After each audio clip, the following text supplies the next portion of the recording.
Sigma TV! We're back with another reaction video. Woo!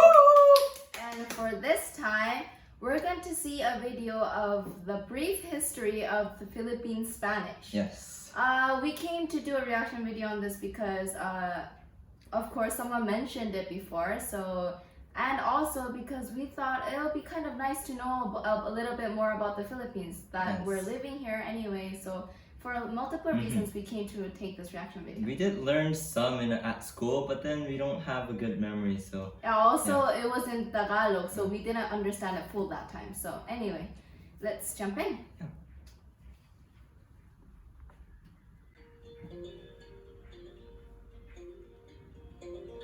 In the 1600s, Spanish was the language of government, education, and trade throughout the Philippines. However, in a study done by the Instituto Cervantes of Manila in 2010, it was found out that a mere 1% of Filipinos spoke Spanish. So what happened to Philippine Spanish? Yeah, that's my question actually. Me too. I've been wondering about, as I lived in the Philippines, like, I did hear that they were colonized by the Spaniards, but then most of them are just speaking Tagalog, right? And also mostly English. So that was like my question all those years too. Yeah. Where have the Filipino native speakers of Spanish gone to? I really wonder. Yeah. In the late 1800s, a Katipatero and lawyer by the name of Don Luciano de la Rosa conducted a study, De La Rosa. and he found out that around 60% of the Filipino population during his time spoke Spanish as a second language. In comparison, around 10% of Filipinos spoke it as a first language in the North American census. Both of these numbers, however, went downhill due to a series of wars, among other things. One of which is the war between the First Philippine Republic and the United States of America, where, according to historian James Guino, around 1/6 of the Filipino population, or around 1.5 billion Filipinos, died in the hands of That's a the lot. colonizers. Wow. 1.5 Most of million. which were the brightest of Filipinos who were familiar with the concepts of independence and freedom, and most of which were Spanish speaking. Oh. World War II also dealt a severe blow to the Spanish language in the Philippines. With it came the death of millions of Filipinos, many of whom are Spanish speaking. In the Battle of Manila, over 100,000 people died, either by the Japanese Manila Massacre or by the American air bombing of Manila. Yeah, I know that Battle of Manila. I think it was called the Japanese Manila Massacre, and about 100,000 people died. So it was really a massacre. Yeah. Very tragic. In the clashes that followed, 90% of Spanish-owned buildings and institutions were destroyed, and Intramuros and Ermita were the hardest hit, thus dismantling the heart of Hispanic life in Manila.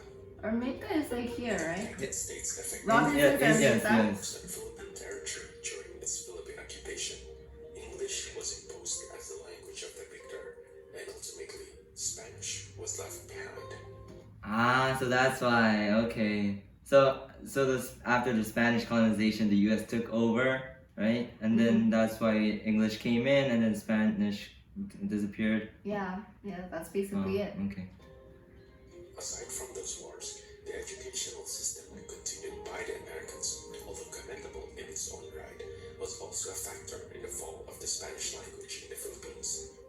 This was then made worse as parts of its curriculum interlaced with the Spanish Black Legend, thus proving to be a breeding ground for Hispanophobia among Filipinos and resulting in the conditioning of unconscious biases Filipinos have against the Spanish language.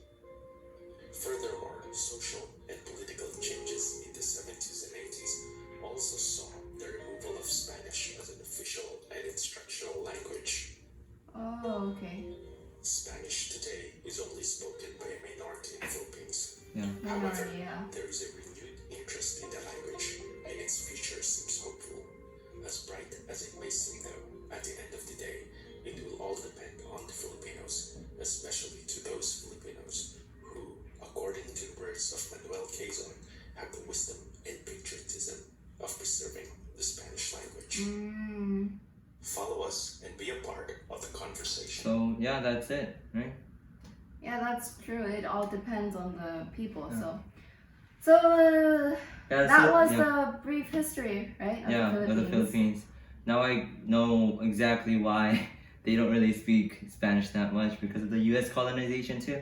Yeah, so now we also know that a bit more history of the country Mhm. and that we live in and that we love. So it was a good video. It was Yeah. a really good video.